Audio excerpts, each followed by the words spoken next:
Everyone, welcome back to परचम polity series में next topic हमारा है national commission for schedule caste and schedule tribe. हम पूरे इतिहास को समझेंगे, पूरी हिस्ट्री समझेंगे कि कब से आपका national commission for schedule caste and schedule tribe था, फिर कब वो सेपरेट हुए, कब इन्हें कॉन्स्टिट्यूशनल स्टेटस मिला, कैसे अपॉइंटमेंट होता है, कितने मेंबर होते हैं और काफ़ी कुछ है यहाँ पे सीखने के लिए। तो आइए हम सेशन की शुरुआत करते हैं। वीडियो के लास्ट में एक क्वेश्चन ऑफ द डे होगा जो कि एग्जाम में पूछा गया क्वेश्चन है, जिसका आंसर आप हमें कमेंट सेक्शन में देंगे। इसके लिए हो सकता है कुछ स्टूडेंट को थोड़ा सा R&D भी करना पड़े, रिसर्च भी करना पड़े, तो आप बिल्कुल कीजिएगा और हमको सही आंसर कमेंट में दीजिएगा।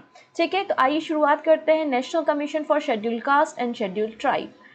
देखिएगा, अगर आप अभी कॉपी पेन लेकर नहीं बैठे हैं तो कॉपी पेन लेकर बैठ जाइए, जिससे इम्पॉर्टेंट पॉइंट्स को आप नोट करते चलिएगा। वैसे इसका PDF जो है हमारी वेबसाइट पे तो अवेलेबल होगा, तो जो नोट्स नहीं बना रहे हैं वो वेबसाइट से इस PDF को भी ले सकते हैं। सबसे पहले थोड़ा सा इतिहास के ऊपर हम बात करते हैं कि शेड्यूल कास्ट होती क्या है, जिनको आप हिंदी में अनुसूचित जाति बोलते हैं, एंड शेड्यूल ट्राइब अनुसूचित जनजातियाँ। तो अनुसूचित जाति और अनुसूचित जनजाति क्या होती है, कहीं पर डिफाइन है कि ये गारो खासी जैंतिया ट्राइब है, ये आपका पर्टिकुलर भील ट्राइब है, गौंड ट्राइब है, तो ये कहाँ पर डिफाइन है कि ये शेड्यूल कास्ट होंगी, ये शेड्यूल ट्राइब होंगी? कहीं तो भी डिफाइन करना पड़ेगा ना। तो बिल्कुल हमारे कॉन्स्टिट्यूशन के आर्टिकल नंबर 366, कौन सा, 366, हमारे कॉन्स्टिट्यूशन के आर्टिकल 366 में डिफाइन है कि ये जो सारी कास्ट हैं, रेज हैं, ट्राइब है, पर्टिकुलर ग्रुप है, वो यहाँ पर जो है वो शेड्यूल कास्ट कहलाएगा। और शेड्यूल कास्ट कौन कौन सी होंगी वो आप लिस्ट लेंगे आर्टिकल 341 क्लॉज 1 से। बात समझ में आई? कौन होगा शेड्यूल ट्राइब और शेड्यूल कास्ट? तो इसमें लिखा है कि आर्टिकल 366 में मेंशन है कि आर्टिकल 341 क्लॉज 1 में जो लिस्ट है वो सभी लोग आपकी शेड्यूल कास्ट कहलाएंगे। पहली बार 1931, क्योंकि आपको पता है हर 10 साल में हमारे देश में जनगणना होती है जिसको हम सेंसस कहते हैं। तो 1931 की जो सेंसस हुई थी उसमें पहली बार कैटेगराइज किया गया था कि जो डिप्रेस्ड क्लास है उसको हम क्या कहेंगे, शेड्यूल कास्ट कहेंगे। तो यहाँ पे गवर्नमेंट ऑफ इंडिया एक्ट जो 1935 आया था, मतलब भारत शासन अधिनियम 1935 के अंतर्गत पहली बार नोटिफाई किया गया था कि जो सोशली डिसएडवांटेजेस कास्ट है उनको हम शेड्यूल कास्ट कहेंगे। तो इस तरीके से शेड्यूल कास्ट की शुरुआत होती है, मतलब इनको डिफाइन किया जाता है, नोटिफाई किया जाता है हमारे आर्टिकल्स में, हमारे कॉन्स्टिट्यूशन के एक्ट में। इन डिप्रेस्ड क्लास को, इन डिसएडवांटेज जो कास्ट है उसको शेड्यूल कास्ट यहाँ पर कहा गया है। और वो लिस्ट कौन शेड्यूल कास्ट में होगा या नहीं होगा आर्टिकल 341 में आपको डिफाइन मिल जाएगी। अब थोड़े से हिस्टोरिकल बैकग्राउंड के ऊपर बात करते हैं।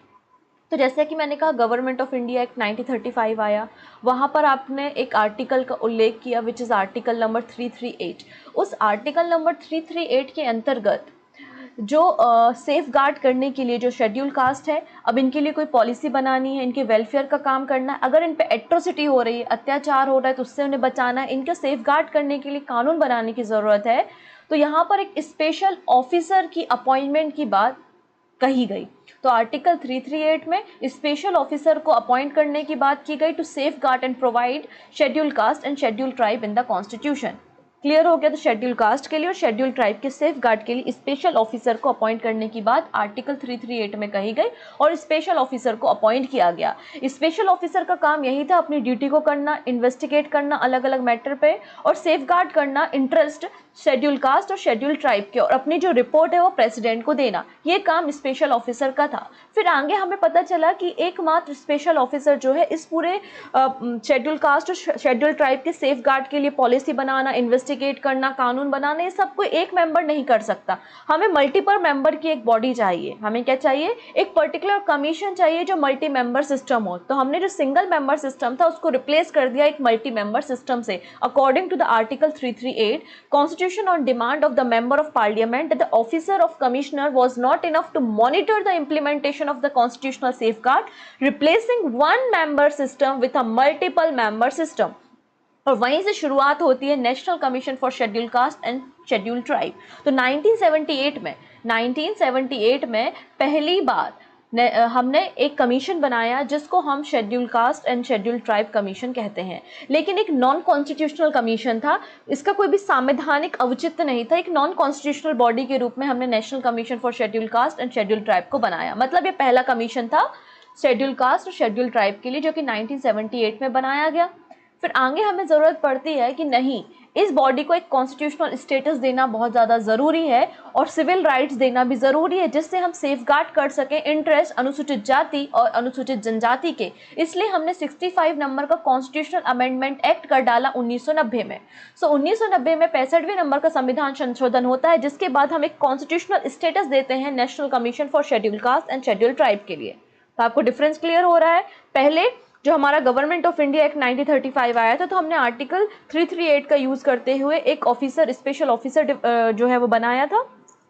स्पेशल ऑफिसर एक सिंगल मेंबर बॉडी थी, हमें एक मल्टी मेंबर बॉडी की ज़रूरत थी, तो हमने 1978 में एक कमीशन बनाया जो कि सेफगार्ड करेगा शेड्यूल कास्ट और शेड्यूल ट्राइब के इंटरेस्ट को। लेकिन बाद में हमें रियलाइज़ होता है कि हमें एक कॉन्स्टिट्यूशनल बॉडी की ज़रूरत है, तो हमने 65 नंबर का कॉन्स्टिट्यूशनल अमेंडमेंट एक्ट पास किया 1990 में, और आर्टिकल 338 का यूज़ करते हुए हमने एक national commission for schedule caste and schedule tribe बना दिया। मतलब national commission for schedule cast और ट्राइब को एक कॉन्स्टिट्यूशनल स्टेटस हमने दे दिया यूजिंग आर्टिकल 338। और कॉन्स्टिट्यूशनल अमेंडमेंट कौन सा था? 65th constitutional amendment bill 1990।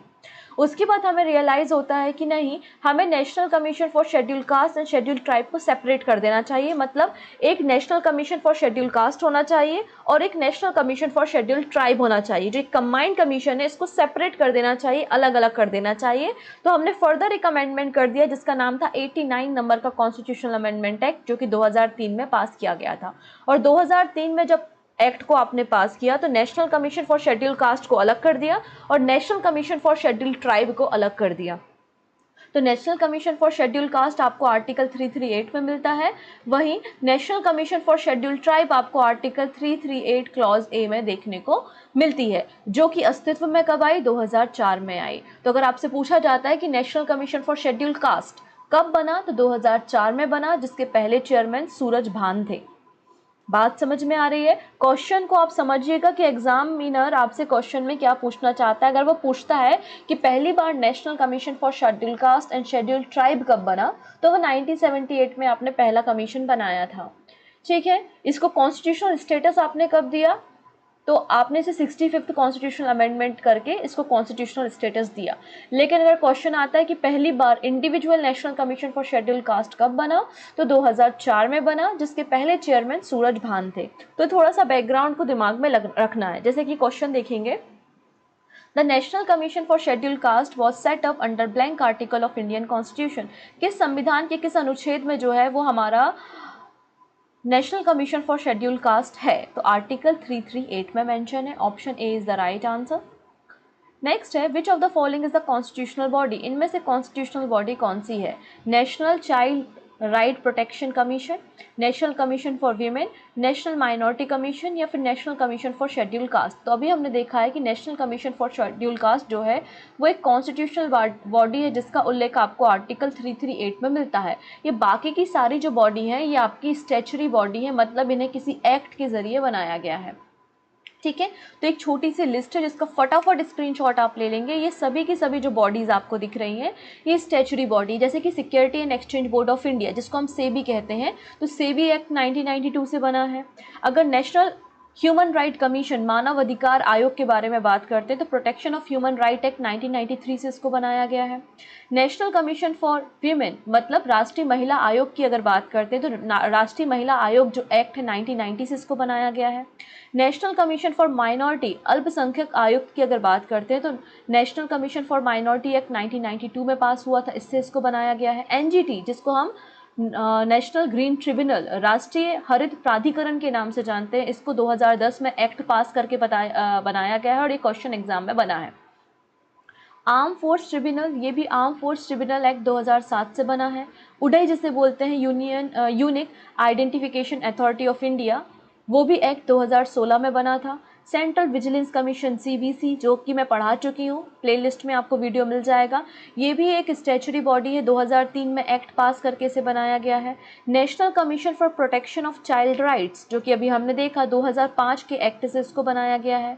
National legal service authority, ये national legal service authority act 1987 से बना है। अगर हम बात करते हैं नाबार्ड के बारे में, national bank for agriculture and rural development, ये 1981 के एक्ट से बना है। तो ये सभी की सभी जो इंपॉर्टेंट बॉडी है हमारी स्टैच्यूटरी बॉडी, इससे रिलेटेड एक क्वेश्चन अभी आपको आगे मिलेगा।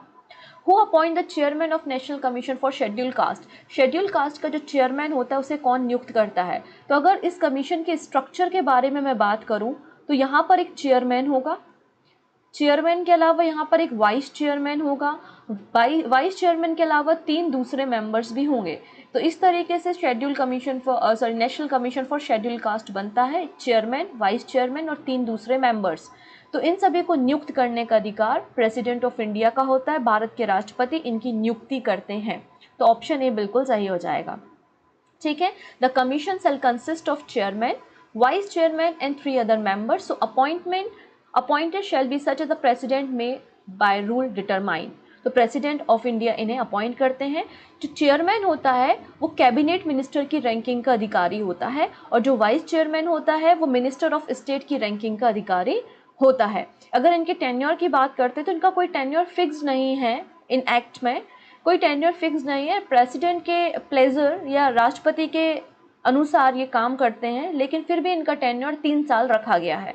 The tenure of chairman of national schedule tribe commission is not fix, he remain at the position till the pleasure of president of India. राष्ट्रपति के प्रसाद पर्यंत ये काम करते हैं, but at traditional his tenure is fixed for 3 years। ठीक है, next बात करते हैं, यहाँ पर वो लिस्ट है जो कि 2004 में हमारा पहला national commission for schedule cast बना था।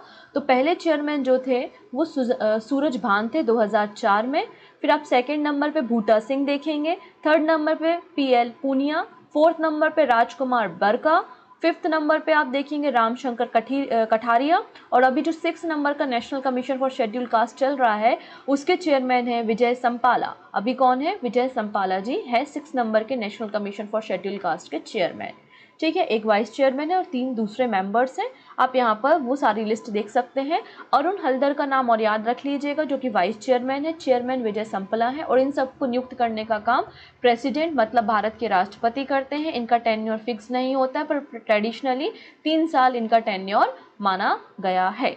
ठीक है, चलो नेक्स्ट है, which constitution amendment has recommended the establishment of commission for schedule caste and schedule tribe.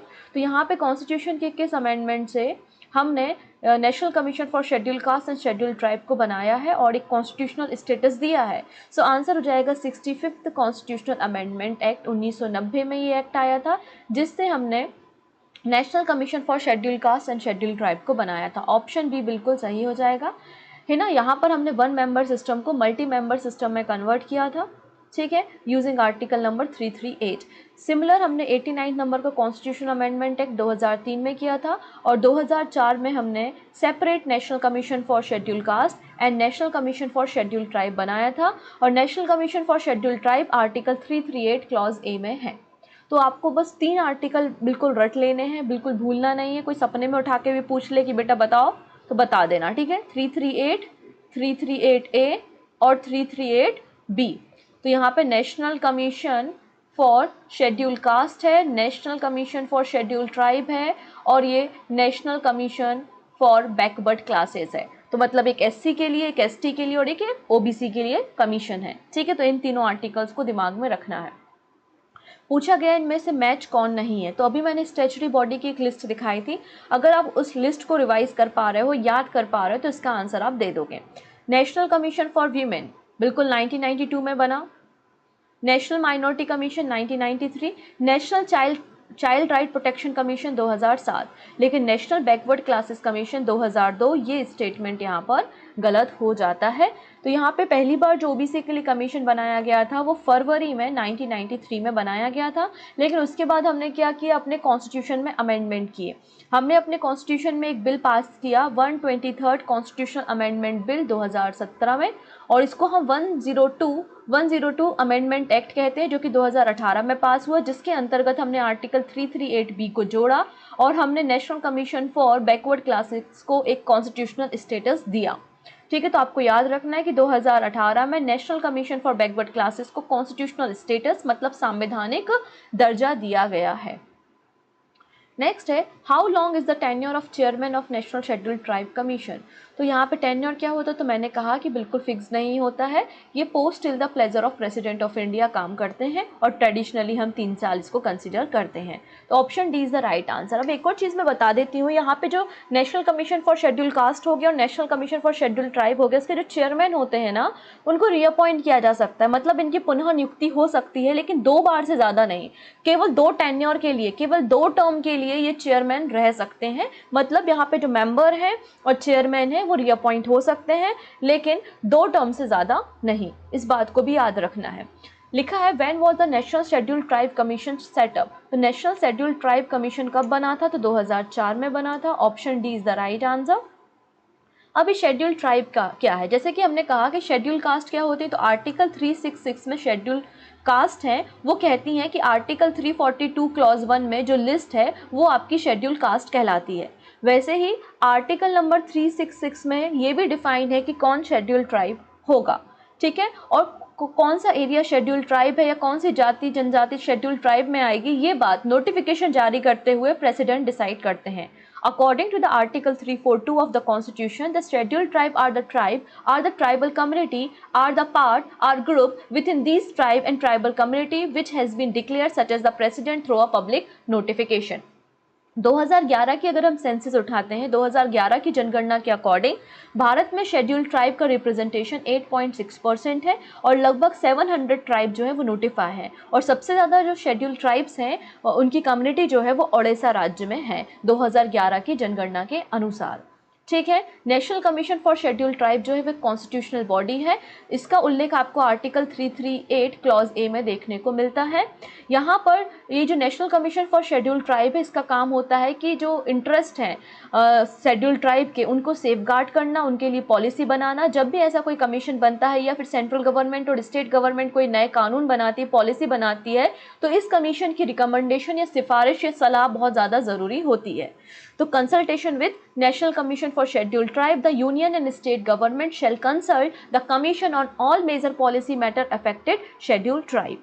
तो आर्टिकल 338 क्लॉज 1 आपको मैंने बता दिया है, जो कि 89th कॉन्स्टिट्यूशनल अमेंडमेंट एक्ट 2003 से आया है। क्लियर हो गई चीज़ें।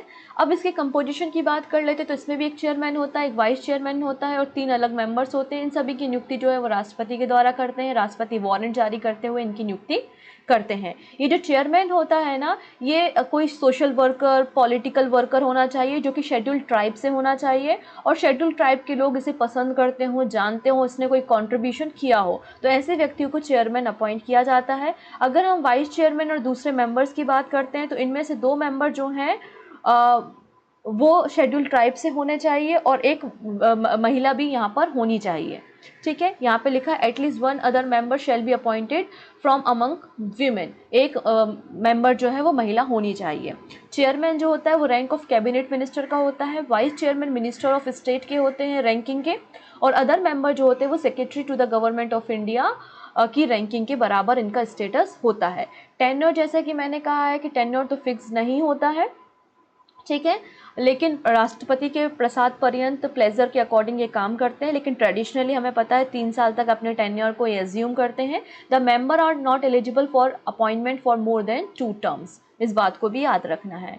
देखिए, जैसे कि इस कमीशन की बात करते हैं, 2004 में ये कमीशन बना था और पहले जो person national commission for schedule tribe थे वो कुंवर सिंह थे। देखिए, कुंवर सिंह जी 2 बार रहे हैं, 2004 में भी रहे हैं, 2007 में भी रहे हैं। फिर 3rd नंबर पे उर्मिला सिंह है, 4थे नंबर पे रामेश्वर ओरन है जो कि 2 बार रहे हैं, 2013 में भी, 2017 में भी, और अभी जो 6th नंबर का national commission for schedule tribe है वो है हर्ष चौहान, 2021 में इनकी नियुक्ति की गई थी, ठीक है, तो इनको आप याद रख सकते हैं। अगला है article 3302, article 332 of Indian constitution belong to. अब देखिएगा, हमारे जो पार्लियामेंट होती है, लोकसभा और राज्यसभा, उसमें भी आपने देखा होगा कि जो शेड्यूल कास्ट होते हैं और शेड्यूल ट्राइब होती है उनके लिए सीट जो है वो रिजर्व रहती है, रिजर्वेशन के बारे में बात की गई है। तो यही आर्टिकल 330 और 332 में मेंशन है, तो option number D is the right answer. यहाँ पे दूसरे और आप आर्टिकल्स देख सकते हैं जो अपलिफ्टमेंट ऑफ शेड्यूल कास्ट के बारे में बात करता है। जैसे अगर हम अपने फंडामेंटल राइट्स के बारे में बात करें तो आर्टिकल नंबर 15 क्लॉज 4 में आपको स्पेशल प्रोविज़न दिए हैं शेड्यूल कास्ट के एडवांसमेंट के लिए। वहीं अगर आप नौकरियों की बात करते हैं तो नौकरियों में भी शेड्यूल कास्ट और शेड्यूल ट्राइब के लिए रिजर्वेशन की बात की गई है आर्टिकल 16 क्लॉज 4A में।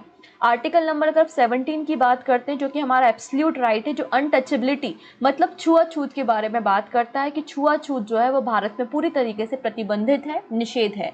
वहीं अगर हम डीपीएसपी की बात करते हैं, directive principle of state policy, जो कि राज्यों के नीति निर्देशक तत्व है, आर्टिकल नंबर 46 में यहाँ पे बोला गया है to promote with special care and educational and economic interest of the weaker section of the people and in particular of the schedule caste and schedule tribe and to protect from social injustice and all from the exploitation. तो ये बात भी article 46 में आपको mention मिल जाए। चलिए next है, national commission for schedule caste and schedule tribe was constituted on the basis of. अलग अलग कमीशन कब बनाए गए थे? तो 1989 का जो एक्ट आया था, ठीक है, उस एक्ट के अंतर्गत यहाँ पे कॉन्स्टिट्यूशन की बात की गई थी, national commission for schedule caste and schedule tribe. अब आप बोलेंगे ये क्या है, तो आप लोगों ने अत्याचार निवारण अधिनियम या एट्रोसिटी एक्ट 1989 के बारे में डेफिनेटली सुना होगा, ठीक है। तो national commission for schedule caste and schedule tribe was constituted on the basis of 1989 act, ठीक है। नेक्स्ट बात करते हैं, the committee on the welfare and schedule caste and schedule tribe consist of. अब देखिए कई बार हमारी जो पार्लियामेंट्री कमेटी है उसके अंतर्गत यहाँ पर welfare of schedule caste and schedule tribe के लिए भी एक कमेटी बनाई जाती है। उस कमेटी में 30 मेंबर होते हैं, जिनमें से 20 मेंबर लोकसभा से होते हैं और 10 मेंबर जो है वो राज्यसभा से होते हैं। तो ऑप्शन बी बिल्कुल करेक्ट हो जाएगा, ठीक है। इस तरीके से पार्लियामेंट्री कमेटीज़ बनाई जाती हैं, ठीक है, जो कि वेलफेयर, शेड्यूल ट्राइब और शेड्यूल कास्ट के लिए काम करते हैं। 30 मेंबर हैं, 20 लोकसभा से और 10 राज्यसभा से। नेक्स्ट है, who is empower for imposition and realization of collective fine under ST and SC prevention of atrocity act 1989। तो जो हमारा प्रिवेंशन ऑफ एट्रोसिटी एक्ट है, अत्याचार निवारण अधिनियम जो है 1989 में पास हुआ था और इसमें वेलफेयर के लिए बात की गई है। हमारे जो एससी और एसटी कम्युनिटी है, अगर कोई भी व्यक्ति उनको अत्याचार करता है, उनको मंदिर किसी भी पब्लिक प्लेस में जाने से रोकता है, उनके घर के सामने कचरा करता है, उनको मारने की धमकी देता है, थ्रेट करता है और किसी भी तरीके से उनके साथ डिस्क्रिमिनेशन होता है, तो इस एक्ट के अंतर्गत वो कंप्लेन कर सकते हैं। और जब उस व्यक्ति की कंप्लेंट होती है तो उस पर फ़ाइन भी लगता है और उनको पनिशमेंट भी मिलती है। तो फ़ाइन कौन कलेक्ट करेगा? तो स्टेट गवर्नमेंट यहाँ पर उसको राइट्स होते हैं कि वो इन फाइन्स को कलेक्ट करे। तो option number B is the right answer, ठीक है। तो यहाँ पे कुछ और लीगल प्रोविज़न है, जैसे कि protection of civil right act 1955 का जो protection of civil right act है वो अनटचेबिलिटी के अगेंस्ट है। वहीं schedule caste and schedule tribe के लिए प्रिवेंशन ऑफ एट्रोसिटी एक्ट 1989 में पास किया गया था। Provision of panchayat extension of schedule areas act जो कि 1996 में पास किया गया था। और schedule tribe and other traditional forest developer जो राइट एक्ट है वो 2006 में पास किया गया था। साथ ही साथ समय समय पे शेड्यूल कास्ट और ट्राइब के लिए कुछ कमीशंस भी बैठाए गए हैं और ये कमीशन है जैसे कि भूरिया कमीशन से क्वेश्चन एग्जाम में बना है, 2002-2004 में इफेक्ट में था। लोकुर कमेटी भी 1965 में बनी थी। इसके अलावा एक एडिशनल फैक्ट है आपके पास कि हरियाणा, पंजाब, चंडीगढ़, दिल्ली और पौंडीचेरी, हरियाणा, पंजाब, चंडीगढ़, दिल्ली और पौंडीचेरी, इनमें कोई भी ट्राइब नहीं पाई जाती। और ये क्वेश्चन अभी एमपीपीएससी 2022 का क्वेश्चन था, इसलिए इस हाईलाइट किया हुआ है, इसको आपको दिमाग में रखना है, ठीक है। तो ये कुछ बातें थी जो कि national commission for schedule tribe और national commission for schedule caste से थी। आपको बस कुछ बातें याद रखनी है, जैसे कि आर्टिकल 338 याद रखेंगे, आर्टिकल 338A याद रखेंगे, आर्टिकल 338B याद रखेंगे, आर्टिकल 366 याद रखेंगे, 342 याद रखेंगे। इसके अलावा 65th कॉन्स्टिट्यूशनल अमेंडमेंट हो गया, 89 कॉन्स्टिट्यूशनल अमेंडमेंट हो गया, ये याद रखेंगे। आपको कुछ ईयर याद रखने हैं, जैसे कि कौन सा ईयर याद रखना है, तो 1 सेकेंड क्या हो रहा है, हाँ 2004 ईयर याद रखना है, 1978 ईयर याद रखना है, ठीक है। ये कुछ ईयर्स है जिनको आपको दिमाग में सेट करके रखना है, ठीक है। बस इतनी ही बातें हैं और ये कमीशन ख़त्म हो जाता है, छोटा सा ही था। अब यहाँ पे एक छोटा सा क्वेश्चन आपको दिख रहा है, यहाँ पर एक टेबल दिख रही है। लिम्बू ट्राइब सिक्किम से बिलोंग करती है, कार्बी हिमाचल प्रदेश से, डोंगरिया कौन ओडिशा से और बोंडा जो है तमिलनाडु से। अब इनमें से कौन से ऐसे पेयर है जो सही नहीं है, आपको वो बताना है। ये 2013 में पूछा गया क्वेश्चन था। 1 and 3, 2 and 4, 1, 3, 4, 1, 2, 3 and 4। तो यहाँ पे बताना है कौन से पेयर करेक्टली मैच्ड हैं, कौन से पेयर करेक्टली मैच है।